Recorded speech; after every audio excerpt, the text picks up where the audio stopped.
பரிணாம அறிவு அடிப்படையில் இயற்கை எப்படி தவறு செய்கிறது என்பதை பத்தி நம்ம பேசலாம் நேத்து. இப்ப ஆமாங்க. இயற்கை வந்து நமக்கு வந்து பிறக்கும் பொழுதே நமக்கு முழுமையான அறிவை கொடுக்கல. பிறக்கிறப்ப 5 அறிவு தான் கொடுத்துருக்குது. பிறக்கிறப்ப 5 அறிவு. ஐந்தறிவு. ம். அதுவே குற்றம் தான். அதுவே நான் வந்து சும்மா குற்றம் சுமத்துறேன். என்னது? சுமக்கிறேன். அப்புறம் அதுக்கப்புறம் 6ஆம் அறிவு வளருது. என்னது? 6ஆம் அறிவு வளருது. ஆறாம் 6ஆம் அறிவுங்கிறது எப்படின்னு கேட்டீங்கன்னா, கேட்டு கேட்டு கேட்டு கேட்டு தான் அது வளருது. கேட்டு கேட்டு தான் வளருது. பார்த்து பெரும்பா கேட்டு. ஆஹ் ம். இப்படி பல வகையில கண்ணால பாக்குறது, அப்புறம் மூக்கு, இதெல்லாம் 5 வகையான புலன்களே வருது. இதுல வந்து உண்மை எது பொய் எதுன்னு கண்டுபிடிக்கணும். பாக்குறதெல்லாம் உண்மையா, பாக்குறதெல்லாம் அதான் உண்மையா? தப்பு தப்பு தப்பு தப்பா பார்த்து தப்பா கத்துக்குது. கரெக்டா கத்துக்கிட்டா இது இங்க வேலை கிடையாது. கரெக்டா ஆஹ் ஸ்ட்ரெயிட்டாவே பைபாஸ்ல போயிடலாம். ஆமா, கண்ணுல பாக்குறதெல்லாம் உண்மையா? சரி, காதுல ம். கேட்கறதெல்லாம் உண்மையா? இல்ல எவனாச்சும் வாயில ம். சொல்றான் பாருங்க, அது உண்மையா இல்லையா? ம்.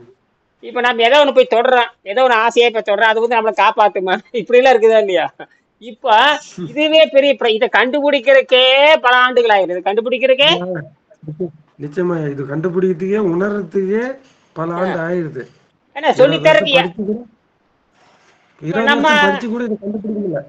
ஆமா, இத்தனை வருஷம் படிச்சு கூட நம்ம 2000 வருஷம் வெள்ளைக்காரன் படத்தை படிச்சு பசி தாகத்தை கட்டுப்படுத்த தெரியும். இப்ப நம்ம சாப்பாடு பிரச்சனை இல்ல, பசி தாகத்தை எப்படி கட்டுப்படுத்துவது அதான் கேள்வி. என்னது? பசி தாகத்தை எப்படி கட்டுப்படுத்துறது? இப்ப சாப்பாடு பிரச்சனை இல்ல, சாப்பாடு எங்க பத்தில ஓசியில போட்டுறாங்கல்ல இல்லதா? ஆமா, எங்க பார்த்தாலும் போட்டுருக்காங்க. நீங்க கோயிலுக்கு நீங்க சென்னையில இருந்தீங்க, இந்த சென்னையில எப்படியா 2 வேளை ஓசி சாப்பாடு சாப்பிட்டுக்கலாம். ஏதோ ஒரு கோயில் பக்கத்துல இருந்தீங்கன்னா 2 எங்கேயோ வேளையாவது ஓசி. சாப்பிட்டுருக்காங்க. ஆஹ் கண்டிப்பா. சரி, அப்ப எங்க அப்ப ₹1 ஓசி சாப்பாடு பிச்சை எடுக்கிறது ஆகி போச்சு. பிச்சை எடுக்க 4 படம், அப்புறம் ஏதோ ஒரு கோயில போய் பிச்சை எடுக்க வேண்டியது. வகை வகையா சாப்பிடலாம். என்னது? வகை சாப்பிடலாம். ஏதோ ஒரு மரமட்டை இருக்கிற இடத்துல நம்ம தங்கறதுக்கு இடம் கிடைச்சிட்டா திங்க வேண்டியது, பார்க்க ம். வேண்டியது, ஏதோ இடத்துல போய் கழிவறை பேட்டுட்டு வந்துட்டு போய் கையெழுத்து அதுலட்டா நேரம் வள்ளலார் மையத்துக்கு போய் அங்க ஓசுவார் காலையில மத்தியானம் சாயங்காலம் 3 வேளை திருட்டு பிச்சைக்காரன் அங்க இருந்துட்டு இருந்துக்கிறாங்க. மனம் வந்து போயிடுவேன். சொன்ன கருத்தை சொல்லுவாங்கல்ல, சாப்பாட்டுக்கு மெயின் குறியா முழு கருத்தையும் சாப்பாட்டுல வச்சிடுறாங்க. ஆமா.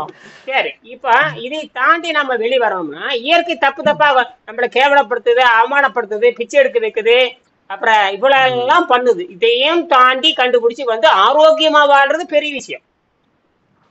பிச்சை எடுக்காம, அதாவது என்ன சொல்றாரு வள்ளுவர், என்ன சொல்றாருன்னா இயற்கை எப்படியெல்லாம் தப்பு பண்ணுது. சரி, அதுலதான் நாம என்ன பண்ணோம்னா 41ஆம் பாடத்தை மீண்டும் நினைவு கூறலாம். 41ஆம் பாடத்தை மறுபடியும் நம்ம 41ஆம் பாடம், 41ஆம் பாடத்துல என்ன சொல்றாருன்னு கேட்டீங்கன்னா, இயற்கை எப்படி எப்படி தவறாக வழிகொண்டுட்டு போகுது. அதுல பாத்தீங்கன்னா நேத்து ஒண்ணு பேசிட்டான், டைனோசர் வந்து எங்க உங்க மூஞ்சி காணா? ஒரு நிமிஷம்.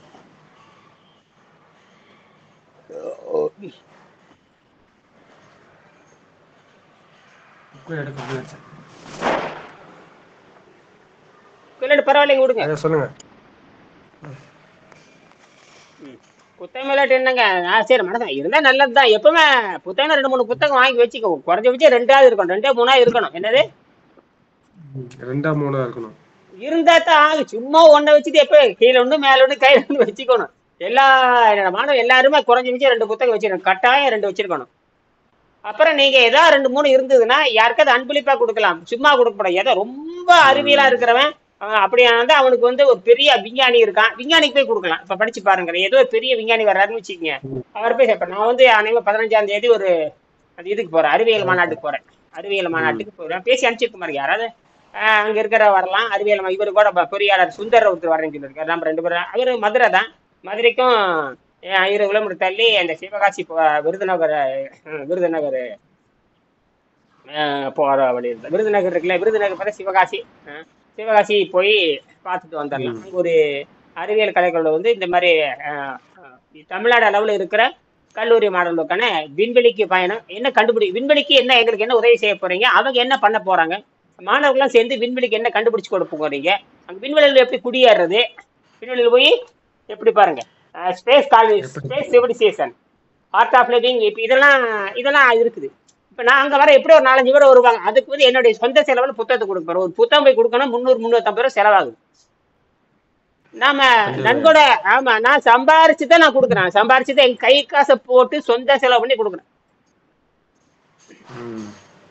இப்ப எனக்கு வந்து புதுசா வரும் பழைய மாணவர்கள் யாரும் இங்க இல்ல. இப்ப எங்கிட்ட பழைய மாணவர்கள் யாருமே இல்ல. பழைய மாணவர்கள் யாருமே இல்ல. தொடர்புல இல்ல. ஏன்னா யாரும் அவன் வந்து நன்கொடை கொடுக்கறதும் இல்ல. அப்ப வர்றதும் இல்ல. அது துரத்தி விட்டு எல்லாத்தையும் நன்கொடை கொடுக்கான்னு வச்சுட்டு எதுக்குங்க நான் வச்சுக்கணும்? ஆமா, வச்சு இது பண்ண முடியாது.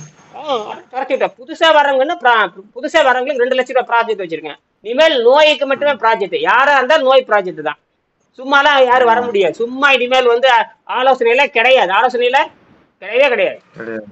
புத்தகம் மட்டும் அனுப்புவேன். 350 ரூபா கொடுத்து அனுப்புவேன். வேணும்னா இந்த மாதிரி 2 லட்சம் ரூபாய் ப்ராஜெக்ட் மாசம் 29ஆம் தேதி பணம் கட்டிடணும்.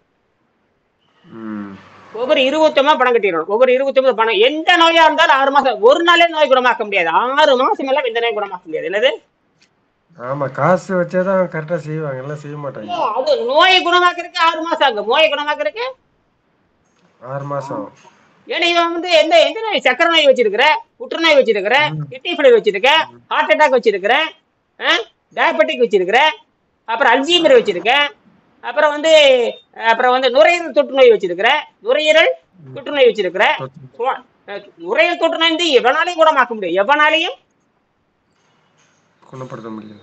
இது எப்படி குணமாக்குறீங்க? அப்ப ப்ராஜெக்ட் வந்து 6ல இருந்து 1 வருஷம். அப்ப 6ல இருந்து 1 வருஷம்னா நீ ஒழுங்கா இது வந்து குருகுல கல்வி முறை. 2வது நேர்ல சந்திக்க முடியாது. தினம் 2 வகுப்புல கலந்துக்கணும். தினம் 15 நிமிஷம் கவுன்சிலிங். தினம் 15 நிமிஷம் கவுன்சிலிங். ஆமா, 7 கவுன்சிலிங் நடக்கும். நீ உனக்கு எந்த நேரம் வேணுமோ அந்த நேரத்துல நீ வந்துக்கலாம். அப்ப காலை உங்களுக்கு 12 மணியா 15 நிமிஷம். சில 2 மணிக்கு வச்சிருக்கேன். 2 மணியா 2.25 மணி. அந்த மாதிரி ஒரு நாளைக்கு 2 தடவை வந்தீங்கன்னா 30 நிமிஷம் பத்தாதா? இந்த மாதிரி ஒரு வருஷத்துக்கு வந்தீங்கன்னா எத்தனை சந்திப்பு? அது போக மாசம் மாசம் மெடிக்கல் ரிப்போர்ட் எடுக்கணும். மாசம் மெடிக்கல் ரிப்போர்ட். அதுக்கு நீ தயாரா இருக்கணும். அதுக்கு மாசம் 3000 செலவு. அது செலவு பண்ணணும். மாசம் மெடிக்கல் ஃபீஸ், அது யோகா மெடிக்கல் ஃபீஸ் 20,000 கட்டணும். மொத்தத்துல வந்து இது பயோபிசிக்ஸ். இது வந்து ப்ராஜெக்ட் ஒர்க். இனிமேல் யாருக்கும் நம்ம பழைய மாணவர்கள் உங்க மாதிரி இருக்கிறவங்கள நாம வந்து ஏற்கனவே நம்ம இந்த கலையை வளர்க்கணும்னு ஆர்வம் இருக்கிறவங்க நம்ம கருத்து பரிமாறி உலகத்துக்கு சொல்ல போறோம். புரியுதா? இந்த ஆர்வம் உங்களுக்கு இருந்த கருத்து நான் கூப்பிடுறேன். இதே நீங்க வராம இருந்தா நான் எதுக்கு கூப்பிட போறேன்? நீங்களும் அப்ப இப்ப 2-3 பேர் உதவி சேர வந்திருக்காங்க. இப்ப வந்து வெளிநாட்டுக்காரங்க ஒருத்தர் உதவி செய்யறாரு.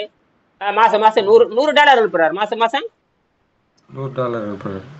10,000 வச்சுங்க. இன்னொருத்தர் சிங்கப்பூர்ல இருந்து $50 அனுப்புறாரு. இன்னொருத்தர் வந்து மதுரையில இருந்து ஒரு மதுரையில இருந்து பாத்தீங்கன்னா சுந்தர், அவரு என்ஜினியர், அவர் கவர்மெண்ட் என்ஜினியர், அவரு ரிட்டையர்ட் என்ஜினியர். அவர் கூட கண்ணாடி போட்டு வருவாரு. நீங்க வந்து வருவாரு, பாத்துருப்பீங்க இல்லையா? அவரு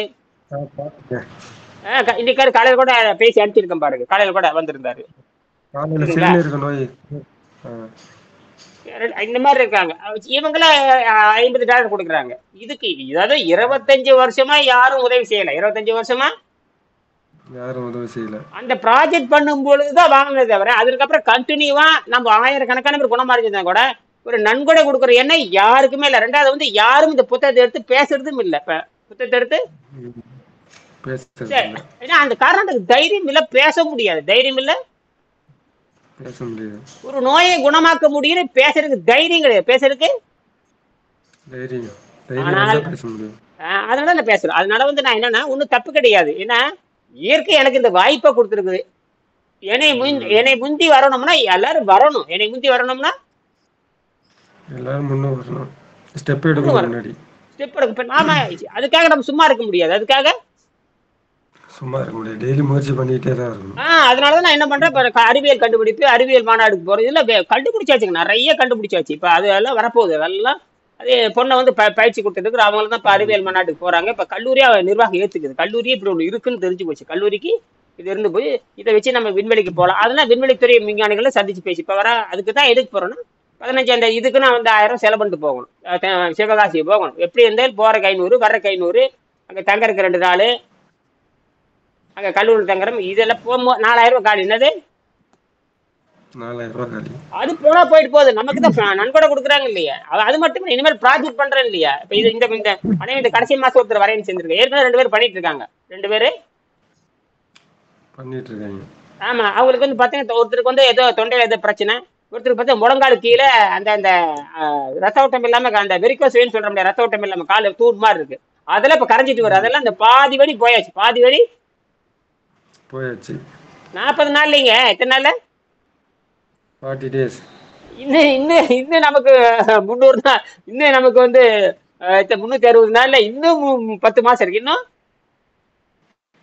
10 மாசம் இருக்கு. 40 நாள்லயே 50 வருஷம், 40 நாள்லயே 50% முன்னேற்றம், 40 நாள்லயே 50% கிளியர் ஆயிடுச்சு. அப்புறம் என்ன, அப்ப அவங்களுக்கு தெரிஞ்சு போச்சு இது இன்னும் ஒர்த்துன்னு தெரிஞ்சுக்கிட்டாங்க, ஒர்த்துன்னு தெரிஞ்சு போச்சு. 10-20 நாள் பண்ணாலும் ஒருத்தன் தெரிஞ்சிடும் அது வந்து. அப்ப என்ன பண்றாங்கன்னா அந்த அந்த மெடிக்கல் கொடுக்குற காசு, இது மருந்து மாத்திரைக்கு செலவு பண்ற காசு எனக்கு கொடுத்துட்றாங்க, அவ்வளவுதான். நீங்க ஒரு வருஷம் செஞ்சா போதுமா, ஒரு வருஷம் எப்படி. இன்னொன்னு என்னதுமா சொல்லியிருக்கேன், நீங்க ஒரு வருஷம் நீங்க ப்ராஜெக்ட் பண்றீங்க, 6 மாசம் நீங்க 6 மாசம் நல்லா ஆயிடுச்சுன்னு வச்சுக்கோங்க, மிச்சம் 6 மாசத்துக்கு பணமே கட்ட தேவையில்லை. என்னது பணமே கட்ட தேவையில்லை. ஆமா, நீங்க சயின்டிபிக்கலா ப்ரூஃப் ஆயிடுச்சு. மென்டலி சப்போர்ட், மென்டலி நீங்க கிளியர் ஆயிட்டீங்க, மென்டலாவும் உங்களுக்கு ஹாப்பினஸ் வந்துடுது, பிசிக்கலாவும் ஹாப்பினஸ் வந்துடுது.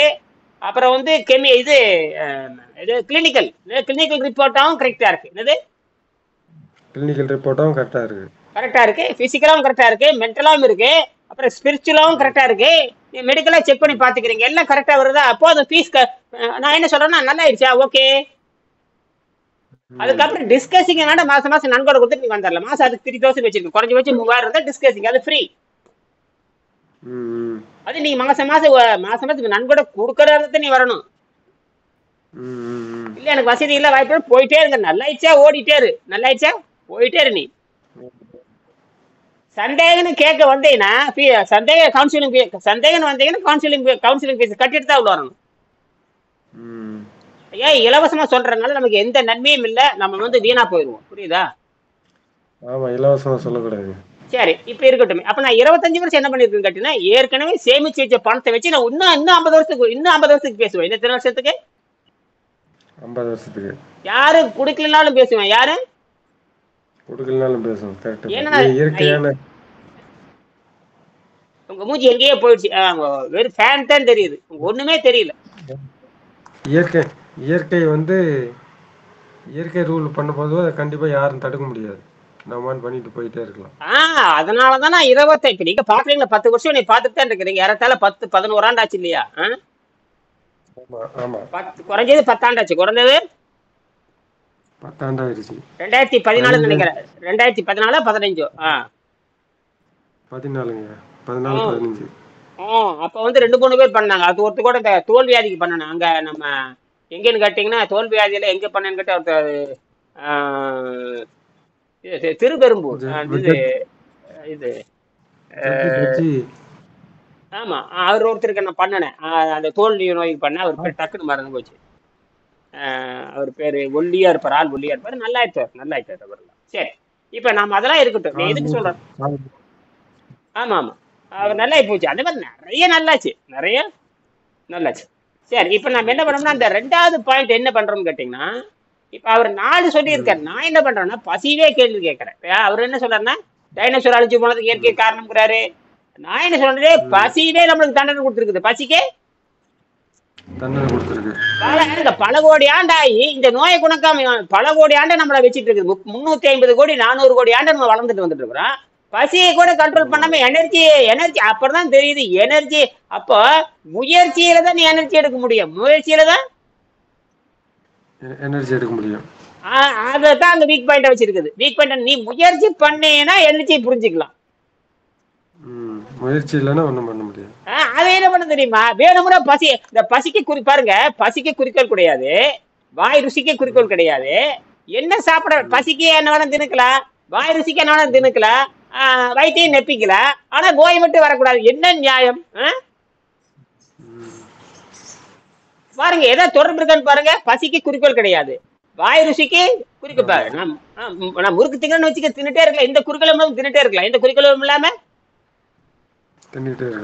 வயிறு நம்பிடுது. வயிறு நம்புறதுக்கு அப்புறம் குப்புன்னு ஆயிப்போ, ஐயோ முடியலைங்கிறப்ப என்ன வெங்காயம், அப்ப ஐயோ முடியலன்னா அப்ப உடம்பு ஒத்துக்கலன்னு அர்த்தம். அப்ப அதுக்கு சம்மந்தம் இல்லை, அப்ப சம்மந்தம் இல்லை. அப்புறம் நோய் வேற வந்துருது. நீ அவனுக்கு முறுக்கு தின்னா மனசிக்கல் வரும், எனக்கு முறுக்கு தின்னா புற்றுநோய் வருது. என்னடா கொடுமையா இருக்கு. எனக்கு வந்த நோய் அவனுக்கு வர்றது இல்ல, அவனுக்கு வந்த நோய் எனக்கு வர்றது இல்ல. அப்படின்னா இப்படி இங்க அப்ப இயற்கை எல்லா வகையிலும் நம்ம குழப்பி இருக்கு. அப்ப ஒரே வழி எப்படி இருந்தாலும் சாகத்தான் போறோம். அப்ப சுத்தப்படுத்தி செத்து போறது ம்.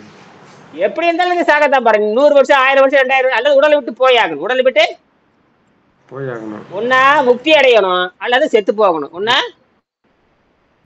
முக்தி அடையும் இல்லை செத்து போகணும். தானா அதுக்கு தான் நான் Yes, முக்தி body. அடையிறத கரெக்ட். அதாவது 100 வருஷம் வாழ்ந்தாவே தானா 100 வருஷம் சுத்தப்படுத்துங்க, தானாவே உயிர் கண்டிட்டு போயிடும். தானாவே தள்ளிட்டு போயிடும். அப்பதான் நம்ம அதான் வெற்றி. அது 100 வருஷம் கூட இருக்கலாம், 110 வருஷம் இருக்கலாம், எவ்வளவு 200 வேணும்னா நமக்கு அந்த நம்மளை சுற்றி இருக்கிற எந்த பற்றும் போயிடணும். நம்மளை நம்பி இருக்கிற எல்லா பற்றும் கலந்து போயிடணும். நம்மளை நம்பி இருக்கிற எல்லா பற்றுமே போயிடணும். போயிடணும். அல்லது நாம ஒரு 50 60 70 ஆகிறப்ப அது பாரு எல்லாம் வளர்த்தாச்சு, எல்லாம் பெருசாயிட்டீங்க, ரைட் ஓகே, நான் இனி தனிமையில இருக்க போறேன், ம். தனிமையில ம். இருக்க போறேன்.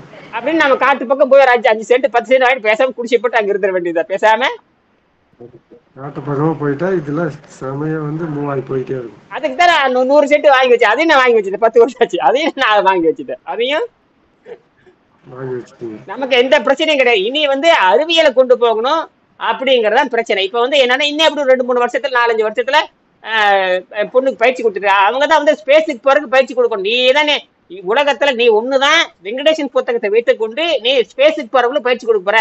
ஒரு ஆளுக்கு நீ பயிற்சி கொடுத்தா போதும், கோடி கணக்கில் பணம் வந்துடும். ஒரு ஆளுக்கு நீ பயிற்சி கொடுத்தாவே கோடி கணக்கில் பணம் வந்துடும். அதெல்லாம் பிரைவேட் நிறைய இருக்குதுங்க. எலன் மாஸ்க் வந்துட்டான், அமேசான்காரன் வந்துட்டான். அமேசான்காரன் வந்து ஸ்பேஸ் டிராவல் வச்சிருக்கான். எலன் மாஸ்க் ஸ்பேஸ் டிராவல் வச்சிருக்கான். இந்தியாவிலே பிரைவேட் ஸ்பேஸ் ஸ்டேஷன்ல வரப்போகுது. இந்தியாவிலே ஸ்பேஸ் இது வரப்போகுது. இனி நாசாக்காரன் வரப்போறான். நாசாக்காரனுக்கு யார் சொல்லி தருவாங்க? ஆர்ட் ஆஃப் லிவிங் நம்ம தான் சொல்லி தந்தோம். என்னது நாம தான் சொல்லி கொடுத்தோம். ஏன்னா அவன் ஏற்கனவே பண்ணிட்டான். 150 பக்கம் எடுத்து பாருங்க, 150 பக்கம் ஏற்கனவே பண்ணியிருக்கான். இப்ப அப்ப இதை வச்சு நான் நாசாக்காரன் பண்ணிட்டேன், இஸ்ரோக்கால ஏன் பண்ணல அதான் கேள்வி. நான் இஸ்ரோ விஞ்ஞானி அதான் தொடர்ந்து வரக்கூடிய கேட்க போறேன். 15ஆம் தேதி ஏற்கனவே நாசா விஞ்ஞானி 2000 பண்ணிட்டா, நீங்க ஏன் பண்ணக்கூடாதுன்னு கேட்க போறேன். நீங்க ஏன் பண்ணக்கூடாது?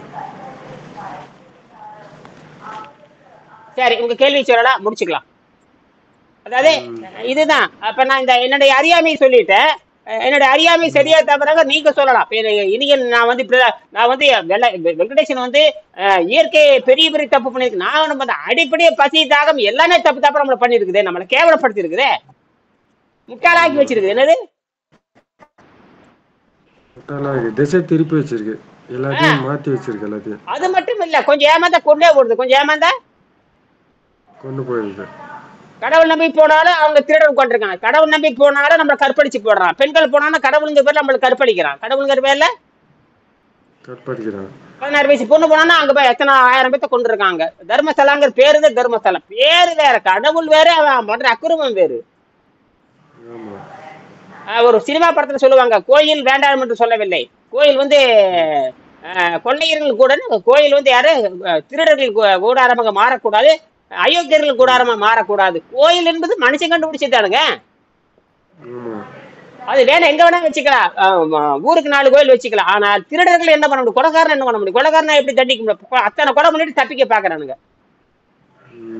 காசு மனுஷன் கண்டுபிடிச்ச காசு, பேய் காசு அங்க உழுகுது. அதை எடுத்து என்ன பண்றா, எல்லாத்துக்கும் பிச்சை தப்பு பண்றவனுக்கு, யாராவது தப்பு பண்றவனுக்கு உதவி செய்யணும், அவனுக்கெல்லாம் தூக்கி வீசிட வேண்டியது. நம்ம நியாயமா இருக்கிறவங்களுக்கு வந்து எப்பவுமே அயோக்கியர்களுக்கு பயமே இருக்காது. அயோக்கியர்களுக்கு பயமே இருக்காது. பயம் இருக்காது. ஏன்னா பண்ணி தைரியம் ஆயிடும். ஆமா, நாம என்ன பண்ணுவோம், யோசிச்சு செய்வோம். அப்ப நாம ஒரு 100 பேர் யோசிக்கிறதுக்குள்ள அப்போ டக்குன்னு ஒரே ஆளு டக்குன்னு ஏதாவது கையில ஆயுதம் எடுத்துட்டு பெரிய ஓட்டு எறிஞ்சுன்னா போட்டுறலாம். அது வேற. அவன் அந்த அளவுக்கு அந்த அயோக்கியர்களுக்கு அவ்வளவு வலிமை இருக்குங்க. அந்த காரணம் தப்பு பண்ணி தைரியம் வந்துருது. தப்பு பண்ணி தைரியம் ஜாஸ்தி. அவன் அரசாங்கம் கொலை செய்யறதும் இல்ல, காவல்துறை அவனுக்கு உதவியா இருக்கு. காவல்துறை நீதி எல்லாமே. இதுதான் இயற்கை சட்டம். இத இயற்கையினுடைய தீய சட்டம். இயற்கையினுடைய தீய சட்டம் இதுதான். அப்ப நாம என்ன பண்ணணும்னு கேட்டீங்கன்னா, நம்ம வெங்கடேசன் சொல்ற மாதிரி 2வது விஷயத்தை பேசி முடிச்சிடலாம். இந்த திமிங்கலம் அப்படித்தான். திமிங்கலம் உலகில் மிகப்பெரிய ஜீவராசி. உலகின் தரைப்பகுதியிலிருந்து கடலுக்குள் இடம்பெயர்ந்தது. தரையிலிருந்து கடலுக்கு போச்சு. எங்க இருந்து? தரையிலிருந்து கடலுக்கு போயிருக்கு. தரையில வாழ முடியல. அது பாலூட்டின அது வந்து மாடு மாதிரி தான். ஆடு பெரிய மாடு யானை மாதிரி தான். மாடு மாதிரி அல்லது வந்து நீரான மாதிரி அல்லது யானை மாதிரி தான் குட்டி போட்டு பால் கொடுக்கறது. இந்த பூமியில சூழல் ஒத்து வரதால கடலுக்கு போயிடுச்சு. என்னது? பூமியில் சூழல் ஒத்து வராதால கடலுக்குள்ள போயிடுச்சு. பாருங்க, அப்ப என்ன பண்ணுது இயற்கை? என்ன பண்ண துரத்தி விடுது. மௌன நீ போட, நீ முன்னேறி வந்து நீ ஒரு காலத்துல அங்கிருந்து வந்திருக்குது, ஒரு காலத்துல அங்கிருந்து வந்தது. பூமியில வாழ முடியாம திருப்பி கடலுக்குள்ள போய் இப்ப அவங்க அதே வேட்டையாடுறானுங்க. திமுக பூரா வேட்டையாடி பூரா திங்கிறது. இப்ப நல்ல வேலை உலகத்துல இருக்கிற ஏதோ திமிங்கல தடுப்பு கழகம் இருக்குது, அவங்க எல்லாம் போட்டு அந்த அழிவின் விளிம்பு இருக்குது. இன்னும் மொத்தமா உலகத்துல ஒரு 100 200 தான் இருக்குது. அத்தனை ஒரு காலத்துல 1000 கணக்கு இருந்தது. அந்த பேரு ஒவ்வொரு திமிங்கல 100 டன் இருக்கும். எத்தனை டன்? 50 டன், 60 டன், 70 டன் இருக்கும். இப்ப அதான் விளிம்பில் இருக்கு. இது வந்து 2வது தப்பு. இது வந்து 2வது தப்பு. வெங்கடேசன் வகைப்படுத்தியதுல நம்ம எத்தனையோ கண்டுபிடிக்கலாம். வெங்கடேசன் வகைப்படுத்தியதுல 2வது தப்பு. அதனால 3வது தப்பு நாளைக்கு பேசுவோம். சரிங்களா? நன்றி. சரிங்க. ஏதாவது தகவல் சொல்லுங்க. மறுபடியும் நம்ம இரவு சந்திக்க, நாளைக்கு சந்திக்கலாம். நன்றி, வணக்கம்.